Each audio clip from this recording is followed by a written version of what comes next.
Hi, this is Patricia with RightTimes.org and Unscripted No Direction from the Alabama Book Festival. And I am here with Robert Perry.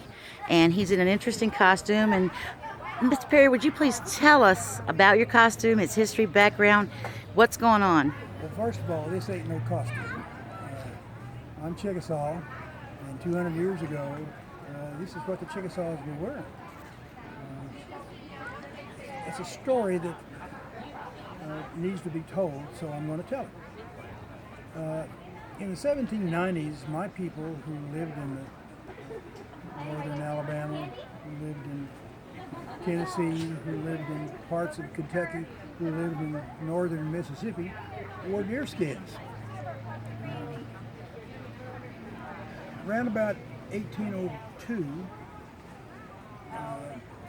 Thomas Jefferson sent some folks down to meet with the Georgia legislature. Georgia's land, their boundaries extended all the way to the Mississippi River.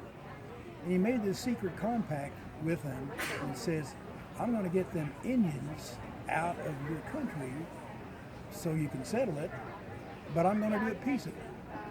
And almost as soon as the words fell out of his mouth and the settlers started treating the Indians nice. And that hadn't happened in decades, so we knew something was up. And we translated that to decide that, well, we're probably going to have to dress different and show them folks that we're at least as civilized as they were. So we started wearing, these are house coats. Sequoia wore house coats like this. They're made out of tear fabric. There's no liner in it. But at the same time, we're wearing these long shirts. These shirts come way down to here.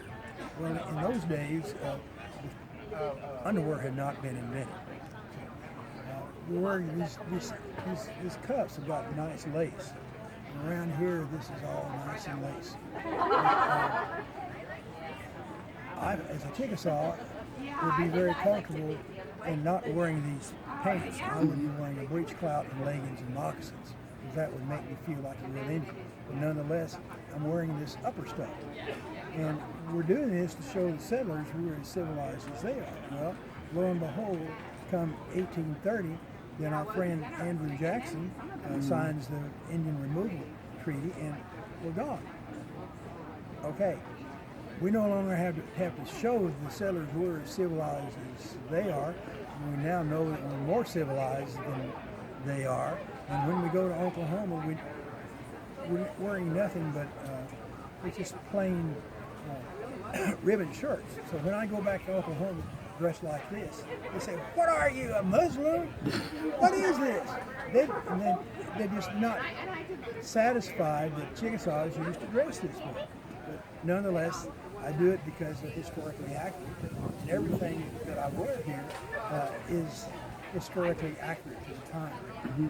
Now, the book that you have written, I went to your panel today at 12, and I understood that the book is about stories that weren't supposed to be told, but that are being told, and that they really want them to be told. Well, can you tell me about your book? The story about little people,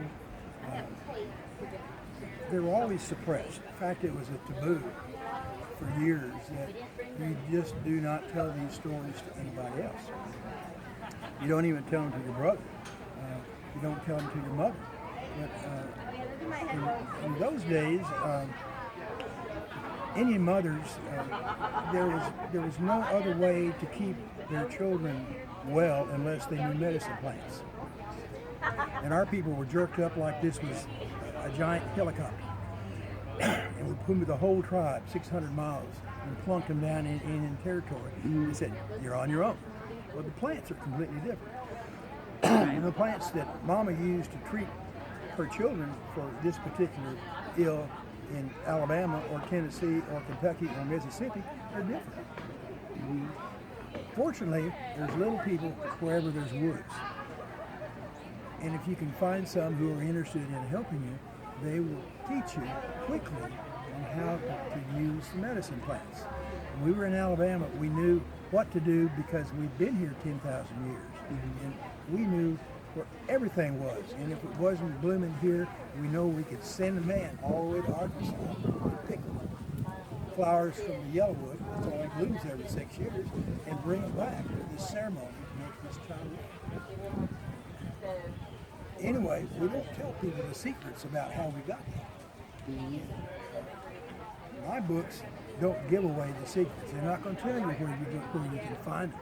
They're not going to tell you how to lure them. But nonetheless, if they want to be found, they will find you.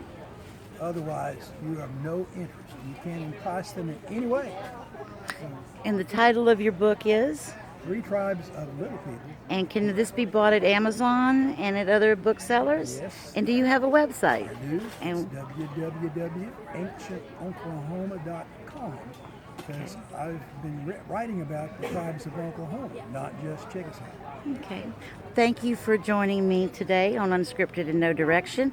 And I'm fascinated, and I look forward to buying your book and reading it. I just love this. Memorizing it. I love history. There you go. Thank you.